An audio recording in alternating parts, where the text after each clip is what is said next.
back to Awakening Reformation, where Reformation awakens now. My name is Grant, and joined with me is my beautiful wife, Ericha, the weaker vessel. Hello, everyone. If you want to get to know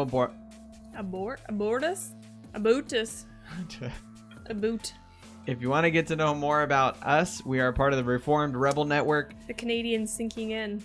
The what? Canadian aboot. Yeah, that is bad. It's only been 4 months. But if you want to get to know more about us, go check us out on social media. We are still surviving on Facebook and YouTube and some other places. So go follow us and comment, like, share the stuff if you like the content. Subscribe to the YouTube channel, please. That's going really well, and we've got a lot of comments on the Facebook channel. A lot of people really enjoying that the content is video. And so we love it too. We love hearing from you guys, and we love interacting with you. And so it's been awesome. Keep it up. And check out the other podcasts. Joe Boot, Dr. Joe Boot. That's a real boot. That's right. Dr. Joe Boot does the Ezra Institute podcast that we put out. And The Great Exchange, I think, is still putting stuff out. And obviously things are a little weird and crazy up here in Canada. Pastors being, fined and sent to court and all. So yeah, it's getting nuts in case you haven't been paying attention. Right. So anyway, go check it all out. There's also some good articles even on the website recently. Joe Boot put out an article that was supposed to be submitted on the Gospel Coalition Canada, and they asked him for the article. He wrote it, and then they said, "Oh yeah, no, this isn't what we're looking for." So he looked for too good for them. Too good for them, and so he was looking for a place to post that, and Nate happily said, "We will post it on the Reformed Rebel Network page." How's that? And so anyway, it's super good. Just thinking through COVID and church and all that kind of stuff. So anyway, go check all that out. And if you want to financially support us, go over to patreon.com/reformedrebel. And we would obviously greatly appreciate it if you love the network so much that you wanted to financially support us. Indeed. So anyway, all good stuff. I think that's all the admin.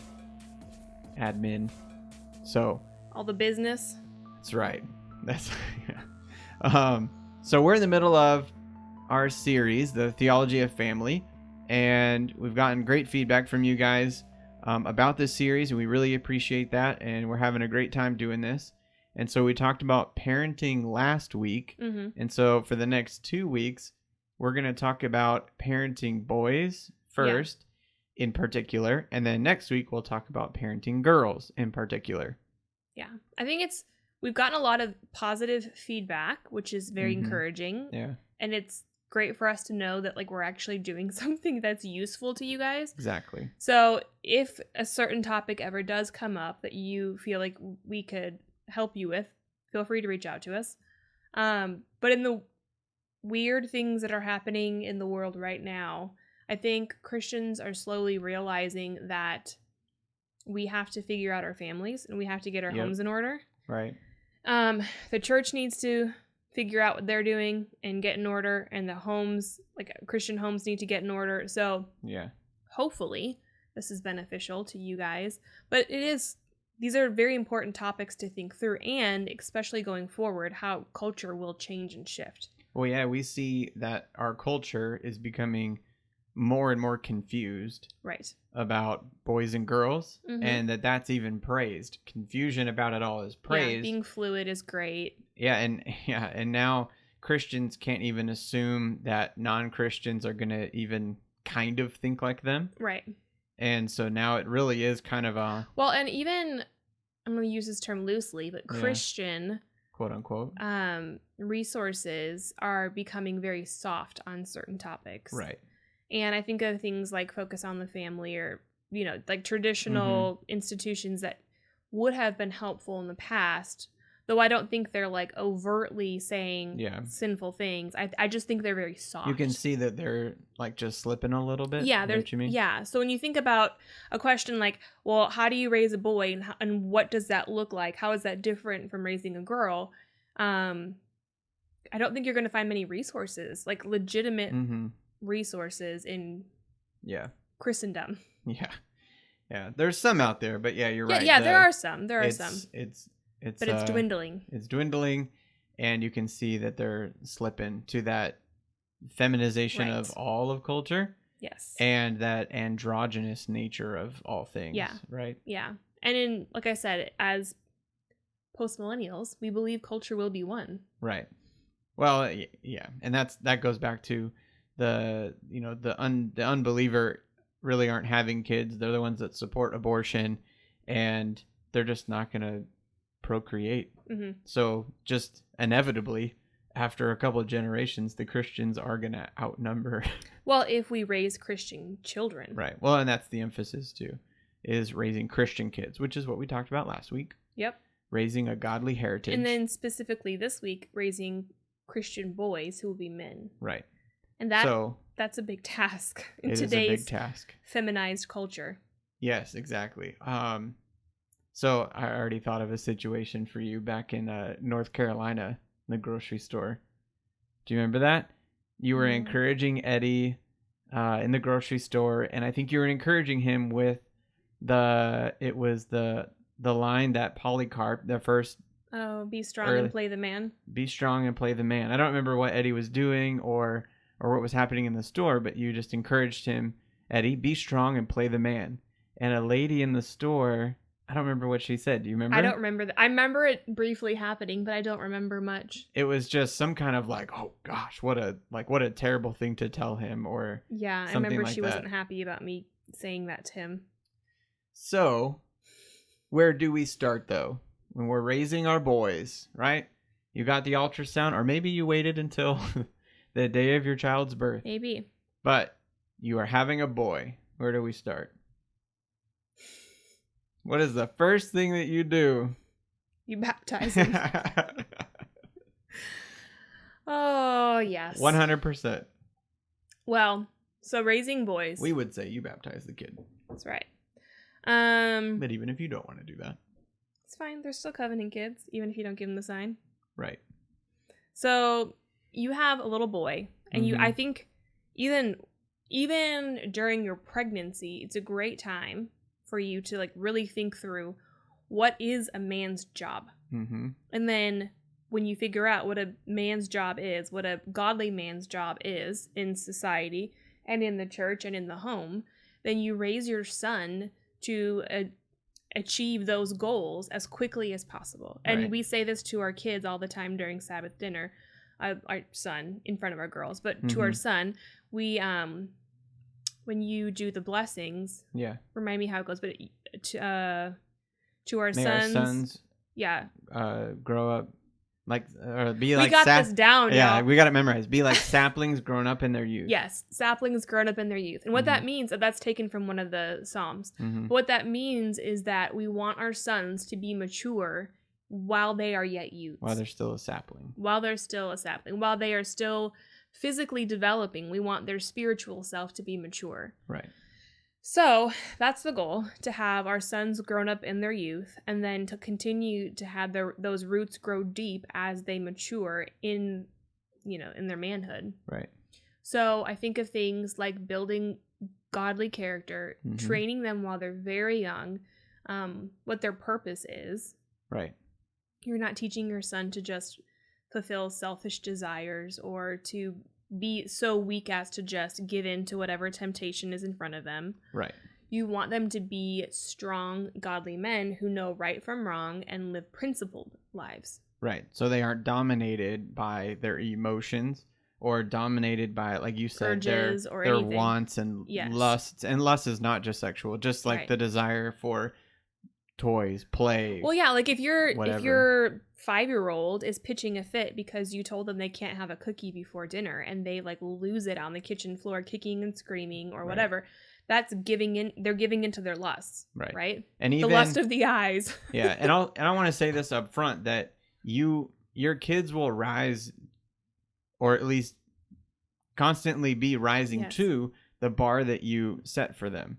So if the bar, and I think we said this a little bit last week, but like if you set the bar just that so low, if you set the bar so low that just a small tantrum is okay, then that's not good enough. You should raise the bar so high that when they can I have a cookie? And you say, no, not right now.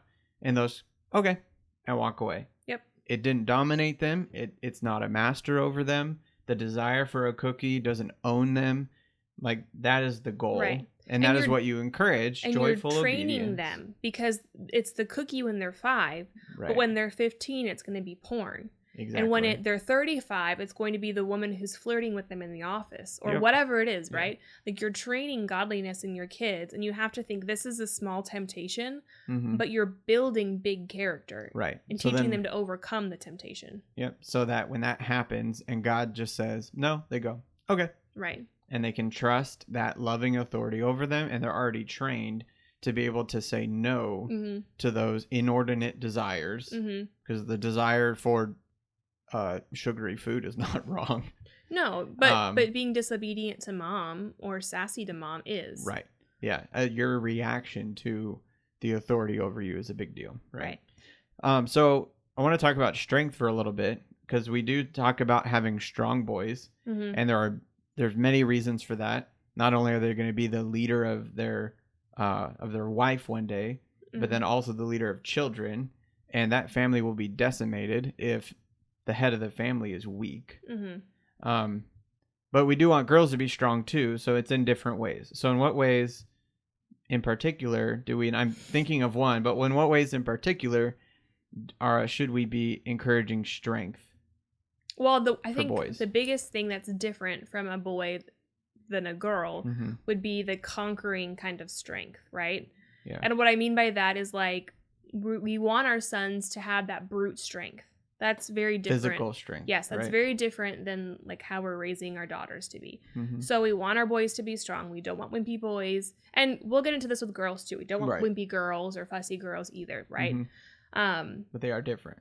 But they're different. Like, Yeah. we want Eddie to be strong and to push the boundaries of his physicality. Right. We want him to learn how to endure painful toil. Right. It's true. Because Yeah. that's actually a curse that he's going to have to Right. bear for the rest of his life. Yeah. Well, and the command to take dominion has not been rescinded. Right. And what's been added is the curse. And so, yeah, he's going to need to know, if he's going to obey that command, Right. then he will have to be able to, he needs to be able to endure what you just said, that Right. painful toil when you work and work and work and thorns come up, or you Right. work and work and just adversity comes up because of the curse. And there is some crossover too for girls. And Right. so just hear us saying we'll talk about girls next week. Right. Yeah. This is isn't not- just boys only. Yes. There are many principles, like Yeah. there are Christian principles that all Christians, male or female, need to hold to. Yeah. And But we're trying to zoom in on the things that are particularly masculine things. And so things like putting your child in a very physical sport and then making him persevere through Mhm. it. Right. Things like wrestling or football or like very Running physically even, just hard. like, Yeah, well, I mean, and girls can run, but like we would never Yeah. put our girls in football or wrestling. No, we would not. You know? Yeah. And you can just see it from a physiological standpoint that boys are built bigger, they're wider shoulders. Like, that's just the way it is. Yeah, Like, and they are looking to test that strength all of the yes, time, right? all the time. And so this is not to say you have to put your boys in football or wrestling. Eddie No. has been in either of those sports. Just examples. Just an example. But I'm thinking, even if you do have a little kid, Mm-hmm. when a little boy does face adversity, Mm-hmm. when he can't climb the tree like the rest of his friends can, or when he can't do those things, and you see him like frustrated, and then he like, you know, starts punching people, or he throws something to the ground, or like you can see like He's physical still doing signs of frustration. Well, what's funny is that he's still trying to do the same thing. He's still trying Yeah. to assert his physical strength and have physical dominance. Yeah. And he's not getting it in the one way that everyone else seems to be. Right. And so he has can't to climb get the it out. tree, so he kicks the rock, or like, you know Yeah. what I mean? That's what Or kids throws rocks at those in the tree. Yeah. Yeah. And so this is where I think parents, well, let me speak to moms first. Because the mom is really quick to swoop in and like stroke Stop the it. head and be like, it's okay. Yeah. Like, you're just smaller than everyone else, but you'll get Oh, there. gosh, that'd be Or, so- but like moms do that kind of stuff, thinking it's being encouraging Mhm. rather than saying, well, get your butt up that tree. Keep trying. Go find something to help you get up. Go find a log. Go find something Right. that will help you get up there. You can do it. Yeah. Get a running start. Like, you're not pushing him towards masculinity and towards overcoming an obstacle. You're keeping him from developing. Right. That's a big temptation for moms, I think. Yeah. And there's an and it's application. even uglier when dads do it. I'm just going to point that out. Yeah. When dads coddle, oh, little buddy, that's Hey little chief, what you doing over, like, just the way that dads act like moms sometimes is really icky. And we wouldn't even advocate for or encourage anybody to be the total cold-hearted,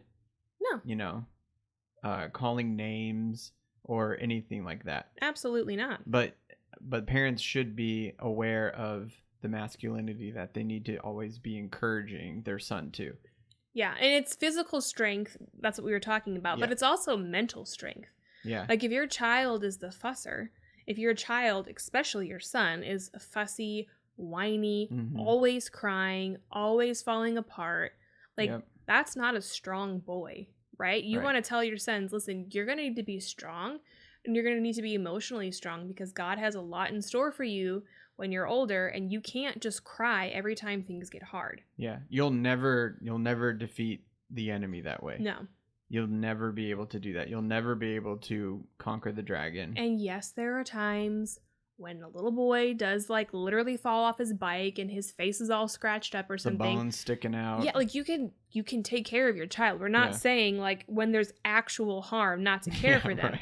But what we're saying is a lot of times little kids are just whiny and fussy. About everything. I want my blanket. I want water. I want juice. My sister took the colored chalk that I was playing with, and they just fall apart and lose it and start wailing on their sister. They're not helping me. Yeah, like...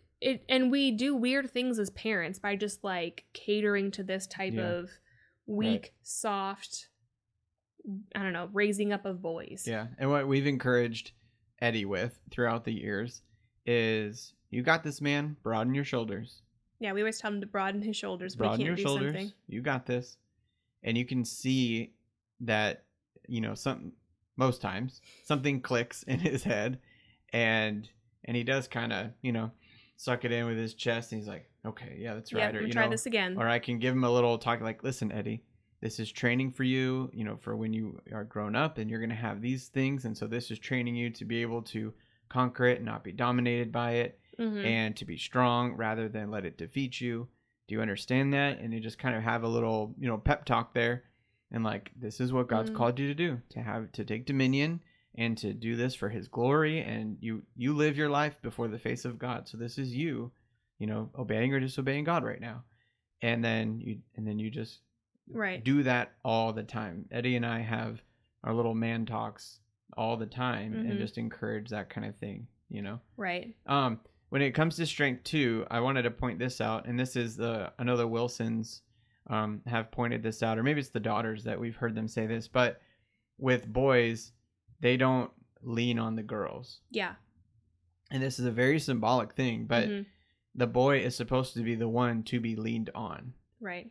And so Eddie doesn't lean on you. No, like when he was little and we were standing in church, he was never allowed to just kind of like rest on my shoulder or lean up on me. Like, that was just never allowed. Right. If anything, it's the girls who lean on you, and you provide the covering and protection. Right. Yep. And Doug Wilson, very helpfully, and you can read his book, Future Men, which is about masculinity and raising boys. And it's very good. I should probably read it again. That was a couple of years ago now. And I there's a couple of guys, I know Scotty's read it, and a couple other people who have loved it too. And Doug Wilson has a couple good videos on YouTube on this very thing too. But he talks about masculinity being the glad assumption of sacrificial authority. And that's totally that, is that I will be the one to be leaned on because I am going to take authority over this situation. Right. And obviously the apex of this is Jesus, who, for the joy set before him, went to the cross and endured the pain and the suffering there. Right. Is what Hebrews says. And that was the glad assumption of sacrificial authority, or sacrificial responsibility. Yeah. And Doug Wilson talks about how those who take authority flows to those who take responsibility. Mm-hmm. And so that's another thing you want to encourage your boy to, is to take responsibility. Yep. And so it's like, oh, those aren't my clothes, or that wasn't my dishes or my mess. And I'll say, well, you're going to be the head of a home one day. And so this is training you to take responsibility. Right. So go ahead and throw those away and put that in the sink, or, you know, whatever. I said, I clean up your clothes all the time, Eddie. Right. But it's just a helpful reminder that one day you, like Jesus, are going to take responsibility for something that's not necessarily your fault. Our sin was not Jesus's fault. Mm-hmm. And men get to mirror Jesus in that way as the head of their home. And so you train that in your boy to do things that are not necessarily his fault, but you're training him to take responsibility. Yeah, I agree, and I want to caveat a little bit and say, but this does not mean that he takes on the female role ever. No. Because when you say things like do the laundry or clean up the dishes, those are very domestic things. True. Yeah, I'm just thinking around the house. And so the one thing that you don't want to do is have your sons believing that the domestic realm is their realm. Right. It's not. This is not the realm you conquer. Mm-hmm. This is the realm that your wife is going to be responsible for and managing one day. The woman is the one who's managing the home. So train your daughters to manage the home. And that doesn't mean that a boy can't clean up. Do the dishes. Yeah, I'm not saying that. Well, I have something to say along what I'm saying is that your son is going to be the one to be pushing back darkness in the city gates. So he's going to be the one to go out, have the career, become the politician, be involved in government, like whatever. Right. Whatever he does, whatever God has for him. So you don't ever want to make him feel as though the home is his place. And that can be very hard. And I feel the weight of that because I'm the one that's home with him all day long. Right. And so he only has sisters, and so it's hard to try and make that balance. Apply it. Well, and so that's the thing too with men, is that the easier way to take quote unquote responsibility is to just do the dishes and do the laundry, because we know plenty of guys that do that. They think, oh, I'm being a servant and I'm serving my wife and I'm doing all these things. Look at me go. I'm doing dishes and I'm doing laundry. When the harder thing to do of taking responsibility would be to go to your wife and say, is there something wrong? Like why you're not able to do the homeward focused tasks that you're called to. Right. That's way harder to do. Well, and than to just do it yourself. Actually pruning the vine that you're supposed to be tending, right? Yeah. It's easy to just do what the vine is supposed to do for the vine. It's really hard to actually get the vine to grow and to tend to the wife, because that's what the Bible calls, that your wife should be a fruitful vine. Right. So if the wife isn't being a fruitful vine, the worst thing you can do is actually just do the work for her. Yeah. Rather tend to her, like you said, and ask, why aren't you being fruitful here? Is there something that I'm not giving you? Right. Do we not have money for you to do laundry? Like, are we out of... Like, you know what I'm trying to say? Is the responsibility of something actually on you? Because if a man isn't providing for his family and the wife can't cook dinner because she has no food, yes, it's his fault. Yeah. But if that isn't the issue, and most of the time it's not, if she's just being lazy, or if she knows if I don't do it, he'll come home and do it, that's not good. That's very bad. Yeah. So, I mean, I know there's a lot of guys that do this when they are doing work around the house or work on the car or taking the trash out and all that sort of thing, that they have their boys do it with them. And that's all really good. Well, and that's what I was saying too. Like the jobs that I don't want to say are the boy jobs. Yeah. But the harder jobs, the more physically laborious jobs, the grosser jobs, those are great for boys. It teaches them fortitude and how to conquer something that's like shoveling out a driveway. That's very physical. Have your sons go do that. Teach them how to make a couple bucks, you know, shoveling the neighbor's driveways or... Right. I think there's great ways for you to train your boys in ways that are very different than girls. And you have to be very intentional. It doesn't come, at least for me, it doesn't come as natural to parent Eddie in masculine ways as it does training our daughters to be homeward focused. Yeah. And and work ethic is something that you obviously want to instill in boys and girls. Right. But the whatever your hands find to do it with all thy might. Yeah. Yeah. Whatever you do, do as unto the Lord. Mm-hmm. And that foundational imperative, though, is different for them. Like for the husband, you work hard and you provide for your family. And that means one thing. And for a girl, it'll mean a different thing, where whatever your husband provides for you, then you take that and work hard to provide, to take care of your family. To make much of it, yeah. Yeah. So that still is instilled too for both, but it does have a different direction or a different and I think fountain. I think we're painting in broad strokes here, and it may not be as helpful, but it's hard because what a 3-year-old is capable of is so much different than what a 13-year-old is even capable of, right? True.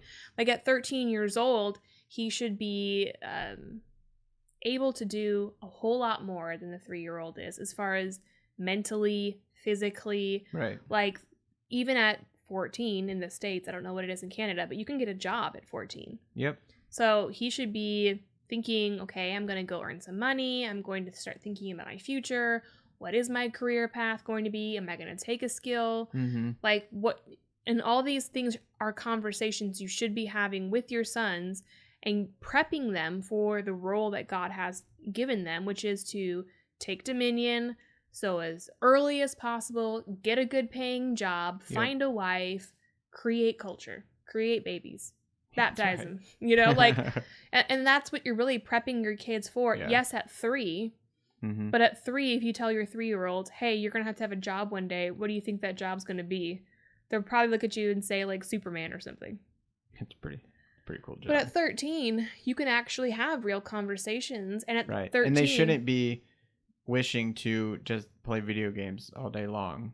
Right. Like it should be, no, you need to go out and work. Leisure and recreation is fine. Right. But there needs to be a balance there. And we work 6 days and rest for 1. Right. So obviously God's idea is for us to work a heck of a lot more than we rest. Mm-hmm. And that rhythm is what you should instill in your kids too. And all of life should be in service to God. Yes. So whatever you do, your son should be thinking, this belongs to God.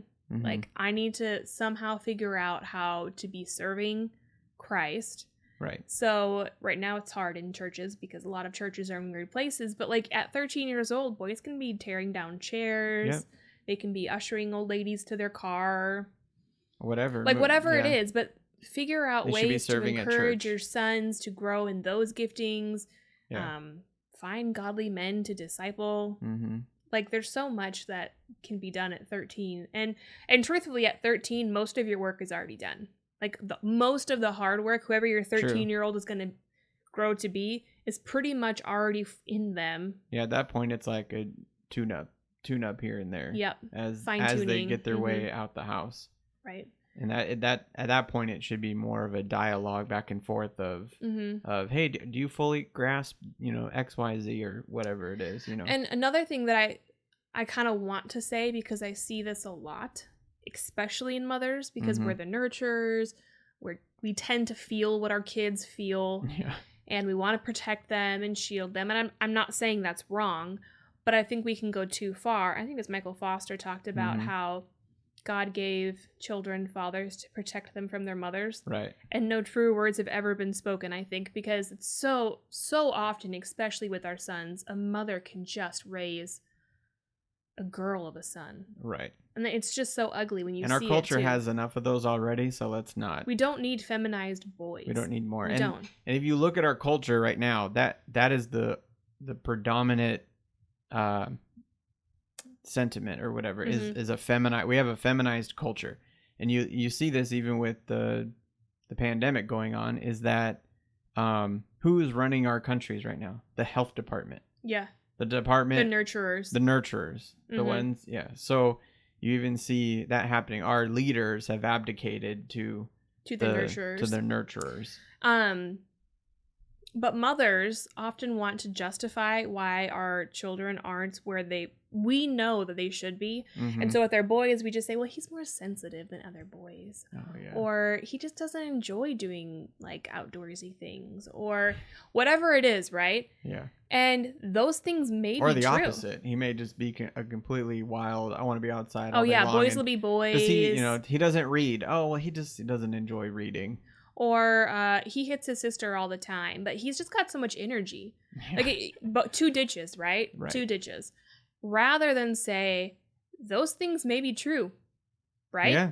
And children are born sinners. So I'm not saying it's not true. Maybe your boy does tend to fall into one ditch over another.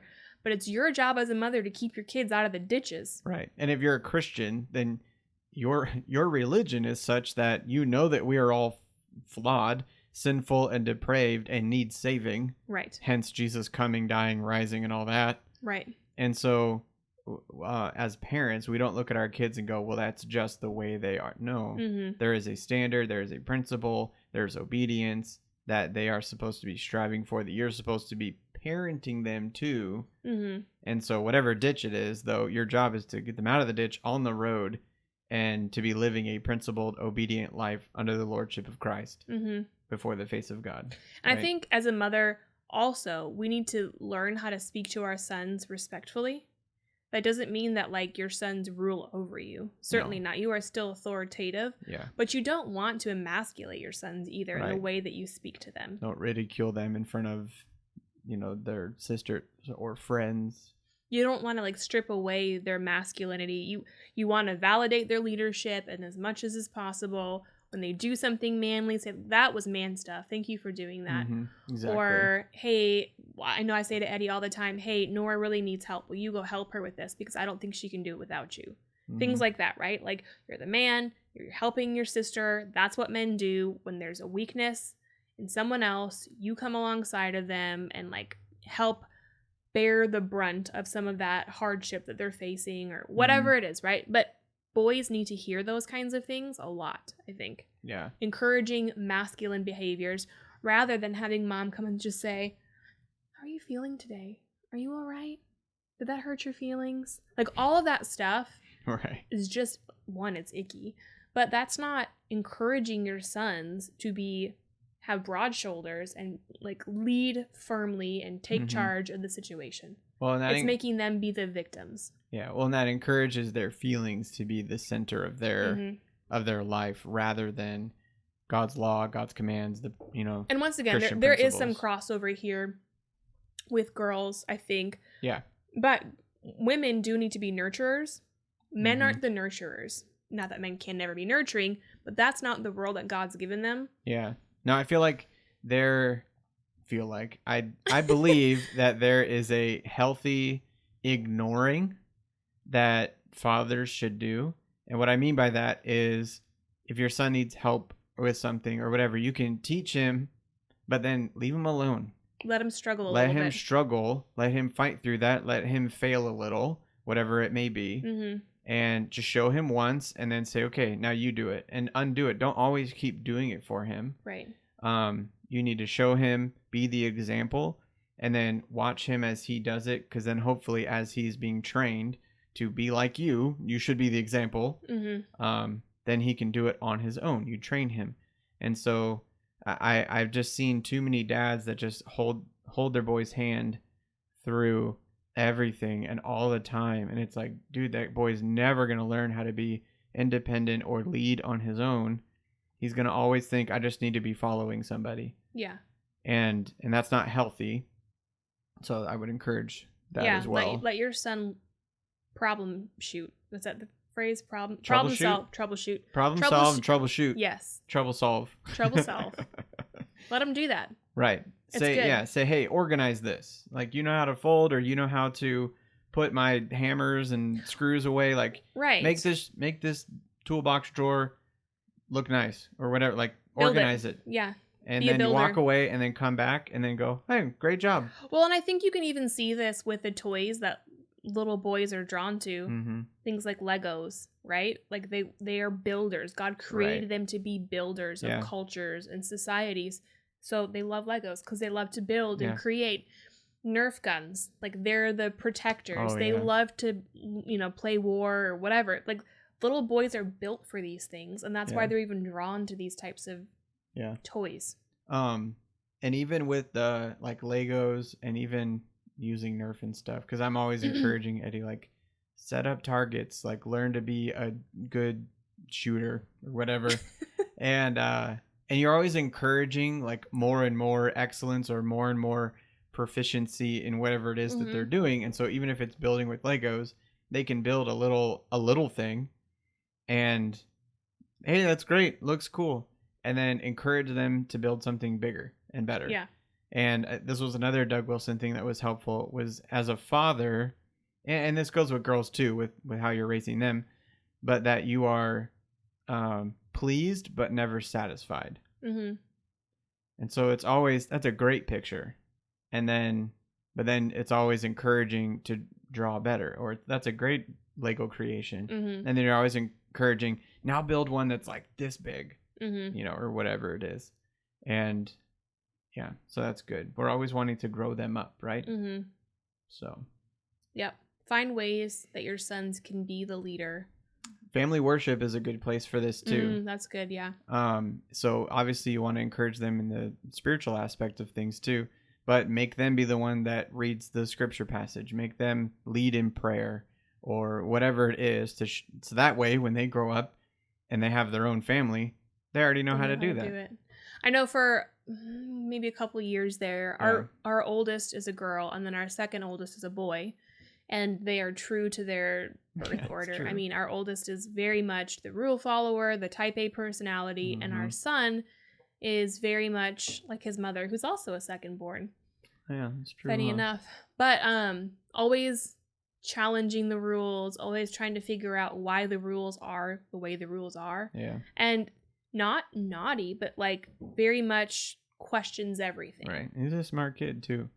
But for a while there during family worship, we had to tell our oldest, listen, we're going to let Eddie read for a while, because he was more than happy to just sit back and watch our oldest read, and she would do all the work. She would read the scriptures, ask the questions, whatever. And we saw this laziness in him and this desire in our daughter too to want to take on that leadership role. So there was like probably a good 6 months or so where we had to like, all you, bud, time out. You're going to lead here. You're going to learn to submit and be quiet. And it was a whole thing. Yeah, it's good. Dads need to physically challenge their sons too. Yeah. Whether that's actually encouraging them to, I don't know, work out with you or do something like that if they're not in sports or can't be or whatever it is. So we already talked about that, but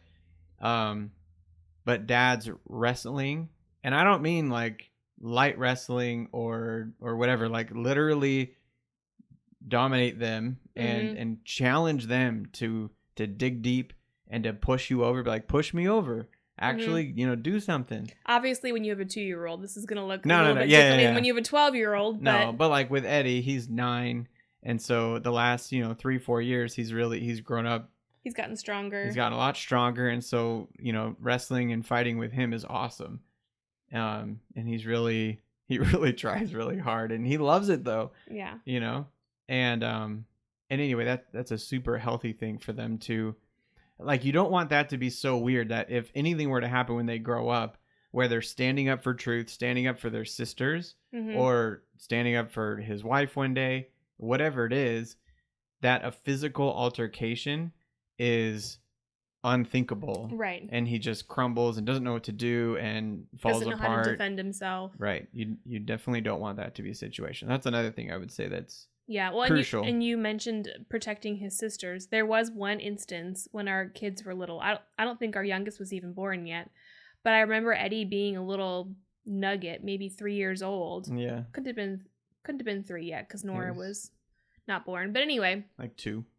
Yeah, under 3, and he and Lila were in the backyard playing. And at that point, we lived in a townhome, and the neighbor that we were connected to had 2 little boys who were probably a year or 2 older than our kids. And they were just not nice little boys at all. They were rude, and they would call names, and I think they would even swear, if I remember correctly. Sheesh. But I remember that while we were playing in the backyard, they had come over, and they were just bullying Lila in particular. I think probably because she was a girl. Yeah. And I can remember Eddie just standing straight up, his chubby little bald self, and like putting his hands out like this.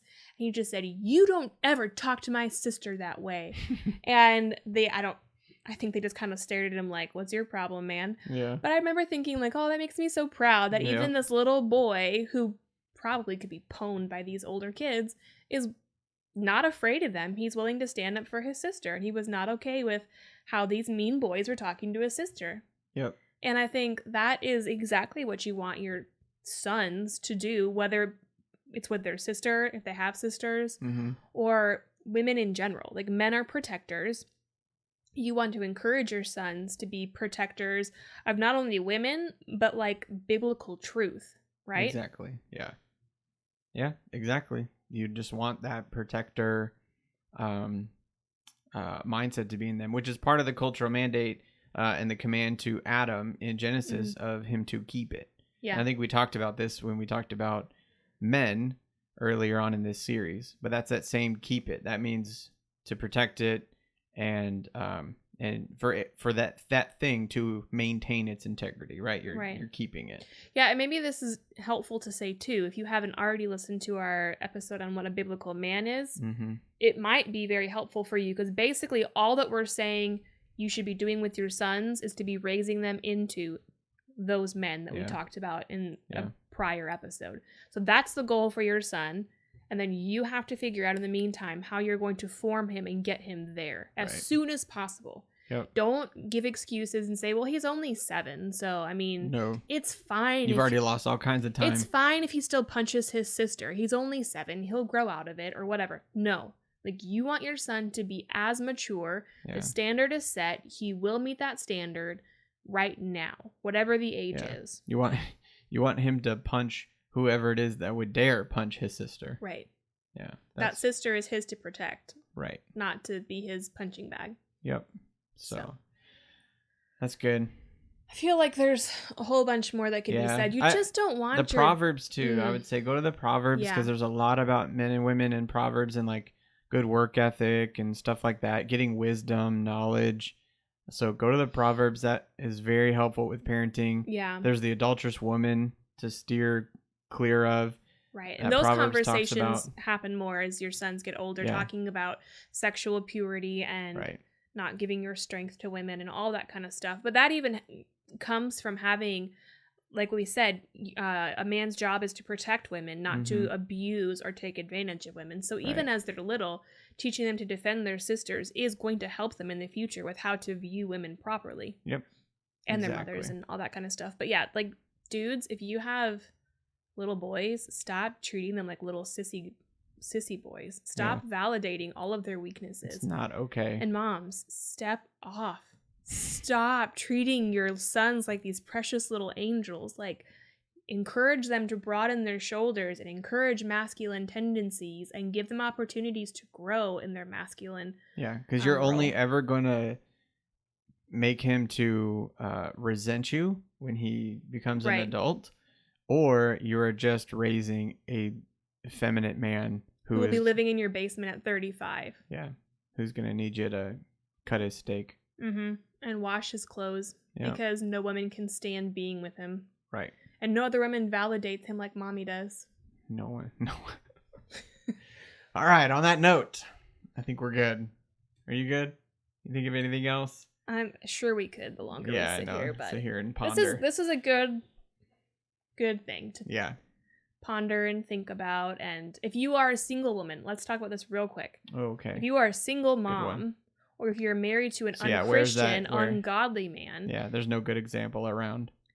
Dude, find a good, godly man and just be honest with him and say, my son, Maxwell or whatever, he has no one that he can look to, no godly men who are able to like raise him up and show him the ropes. Would you just step in, even if it's just like, twice a month? Would you take him camping? Would you Right. Take him to men's prayer breakfasts with you or whatever. Like, be specific. Be intentional. Be specific Yeah. of what you want. Because, like, let's be honest, for men, it's really uncomfortable to have a woman say, here's my son, do what you want with him. Yeah, no.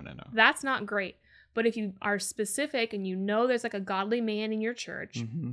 who has raised godly children, then just say, like, can he go to the prayer breakfast with you? Would that be okay? Could you pick him up? That's good. Yeah, and that may have to be your pastor or someone who's an elder. Yeah. Something like that. That would be key though. Is that has he raised a son who is also a manly? Well, and guy? I think of it, like in military communities, that is more common because dads are deployed a lot. Mm-hmm. And I can remember even when like True. Scotty was deployed or whatever. I remember you taking their oldest son with you to prayer breakfasts and things like True. that. It's good. Yeah. Like boys need to have role models, godly role models. That's what the body of Christ is for, right? Yep. Awesome. No, that's good, babe. All right. Send us your questions. Comment your questions or send us a message if there's something we missed or anything. We would be happy to answer it and talk about it because I know we may have skipped over something that would be very important or something that Maybe we just misspoke. Yeah, true too. We don't script this, guys. Like, we're literally just turning on a mic and trying to, like... Say some helpful things. This is a conversation that Grant and I would just have on the fly. So we just record them for you guys to be a part of, for better or worse. Yeah. So, all right. Thank you for listening, as always. And we pray that you would be steadfast, immovable, always abounding in the work of the Lord, knowing that your labor is not in vain. So until next time, get woke.